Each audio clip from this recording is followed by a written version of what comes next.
Welcome to The Explainer. Today, we're diving into the mysteries of one of Japan's absolutely most beloved and comforting beverages, Genmaicha. If you've ever eaten at a Japanese restaurant or just browsed a local tea shop, you've definitely run into this stuff. It's that incredibly aromatic, toasted green tea.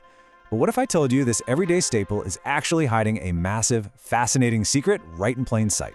We're going to explore its surprising origins, the literal science behind why it calms you down, and some insider secrets for brewing that perfect cup. Okay, let's dive into this, because this is where the story gets really interesting. If you translate Genmaicha directly from Japanese, Genmai means brown rice, and cha means tea. So it's brown rice tea, right? Well, believe it or not, despite its literal name, commercial Genmaicha almost never contains actual ground rice. It's kind of one of the greatest misnomers in the culinary world. So you're probably wondering, why on earth would tea masters call it brown rice tea and then use something completely different? Well, it all comes down to the super delicate art flavor balancing. You see, real brown rice, when you roast it, has an incredibly strong, assertive flavor. If you mix that with green tea, the brown rice just completely bullies the tea leaves. It entirely overpowers those subtle grassy notes we love. So, tea makers came up with an ingenious workaround. They found that by soaking, steaming, and roasting standard white rice, or even sweet mochi rice, they get this beautifully balanced, toasted aroma. It perfectly enhances the green tea without destroying its profile. A real game changer. Let's break down exactly what you're looking at when you scoop out a spoonful of this beautiful blend. First up, you've got the green tea base. Historically, this was just standard, inexpensive bancha or sencha, basically everyday tea. But nowadays, you can even find luxurious blends using high-end teas like Yokuro or matcha. Next, you have the roasted white rice. It's roasted to this gorgeous, deep, fox brown color, and that right there is the engine of the crunchy, toasted aroma.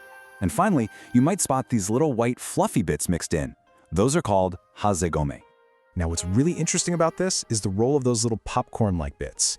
When you see those cute, puffed white grains, your brain probably assumes, oh, those must pack a ton of flavor. But the truth? They're mostly just there for aesthetics. While they do have a very faint sweet scent when they initially pop, kind of like popcorn under pressure, that scent fades super quickly. But you know, in Japanese culture, visual presentation is just as important as taste. So these little white blossoms are added just to beautifully contrast with the deep green tea leaves and the dark brown roasted rice. Part 1. Born in Kyoto, the Motainai origins. So who actually came up with the idea of throwing toasted grains into green tea in the first place? To figure that out, we have to travel back in time to Kyoto, specifically during the late Taisho and early Showa eras, so we're talking roughly the 1920s. Now, the invention of this tea wasn't driven by some quest for luxury. Actually, it was born from a beautiful cultural philosophy known as mottainai. Basically, mottainai is the spirit of regretting waste. It's about finding ingenious ways to utilize every single scrap of what you have. Genmaicha is, at its core, the ultimate mottainai creation. People just wanted to stretch their tea leaves further and use up leftover bits of food that would have otherwise been tossed out. There are actually two charming historical theories about how this all got started. The first theory suggests that after cooking their daily rice, thrifty households would take the scorched, hard rice scraped right off the bottom of the cooking pot, roast it, and mix it with their cheap tea just to make it taste a bit better. The second theory comes straight from Kyoto's tea shops. It suggests they took the shattered, leftover fragments of kagami mochi, which are these traditional New Year's rice cakes, roasted them, and blended them with tea. Both of these practices were heavily inspired by chak kaiseki. That's the traditional Kyoto culinary practice of eating light, thoughtful meals before a tea ceremony, which sometimes even included pouring hot water right over scorched rice. Part 2. The power of pyrazine and why Genmaicha makes you feel so darn good. Fast forward to today, and this thrifty invention is actually celebrated for how it makes us feel. Think about it for a second. Why is Genmaicha the go-to tea they serve you after a heavy meal in a sushi restaurant? Or why is it the absolute perfect, cozy beverage right before bed? Well, this brilliantly illustrates exactly why it's so gentle on your system. A standard Genmaicha blend is roughly 50% green tea leaves and 50% roasted rice by volume. Because half of your spoonful is literally just roasted rice, you are naturally cutting the amount of tea leaves in half per cup. This means significantly less caffeine and a massive reduction in those astringent, bitter tannins you usually find in standard green tea. It's incredibly mild. That makes it a perfect, totally safe choice for young kids, pregnant women, or really anyone with a sensitive stomach. But hey, it's not just about what is missing from the tea, it's also about what the roasted rice actively adds. When that rice is toasted to that perfect fox ground color we talked about earlier, it produces a specific aromatic compound called pyrazine. And you actually know this smell already. It's the exact same compound that makes roasted nuts or seared meat smell so mouth-wateringly good. Scientifically speaking, smelling pyrazine literally signals your brain to increase its production of GABA. That's a neurotransmitter that directly reduces stress and anxiety. On top of that, pyrazine physically improves your blood flow. It works as a vasodilator to warm your body from the inside out, which is just amazing on a cold day. So when you drink Genmaicha, you are getting an absolutely incredible synergistic health boost. First, you get the catechins, vitamin C, and vitamin E from the green tea, which act as really powerful antioxidants. But at the exact same time, you're getting the stress-reducing, blood-warming effects of the pyrazines from the rice. And honestly, the best part? It's exceptionally low-calorie. I know what you're thinking, rice equals carbs, right? But even though you're brewing a cup full of carbs, you aren't actually eating the rice. You're just extracting its flavorful, aromatic oils right into the water. It's like getting all the comfort of a warm bowl of rice with absolutely none of the heaviness. Part 3. Perfect Brewing Techniques. How to extract that ultimate aroma at home.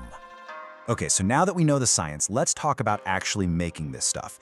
Brewing Genmaicha is actually quite different from brewing your standard, delicate green teas, and mastering this is going to completely change your experience. So the crucial point here is the temperature of your water.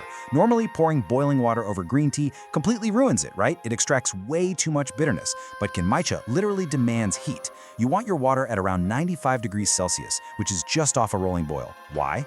Because you absolutely need that intense heat to wake up the oils in the roasted rice and force them to release that incredible toasted scent. And because there are only half the tea leaves in the blend, the tea itself won't become overly bitter, even at this super high temperature. For your standard everyday cup, the formula is super simple. High temperature combined with a short extraction time. Just pour that near boiling water over the leaves, let it sit for only 30 to 45 seconds, and pour it right out. This quick flash brew guarantees a wonderfully refreshing, crisp taste. The toasted scent shines through perfectly, and you don't get any lingering heaviness on your palate. But what if you want something a little richer? Let's move to a super cool insider trick. This is a 3-step brewing method used by actual tea masters. By just playing around with time, you can extract the starches from the rice to create a really luxurious, thick texture. Here's how it works. For your first cup, brew it at a slightly lower temperature for a longer time. This gently extracts the green tea's umami. Then, for the second cup, using those exact same leaves, hit it with high heat for just 10 seconds. Finally, for the third cup, sprinkle some fresh, extra roasted rice right on top of the wet leaves in your teapot, and hit it with high heat again for 15 seconds. By doing this, you'll get 3 entirely distinct, magnificent flavor profiles from a single pot. It's like magic. Which really brings us to the most exciting part about Genmaicha. It's incredibly personal. Now that you know the big secret, that it's essentially just your favorite green tea married with roasted white rice, you can actually just buy roasted rice on its own. You can blend it with whatever tea you already have sitting in your cupboard, add it to a robust hojicha, mix it with a high-grade sencha, or try that luxurious 3-step brewing method tonight just to unwind. Armed with the history of matanai and the science of pyrazine, how will you customize your very own Genmaicha experience today? Thanks so much for joining this explainer, and hey, happy brewing!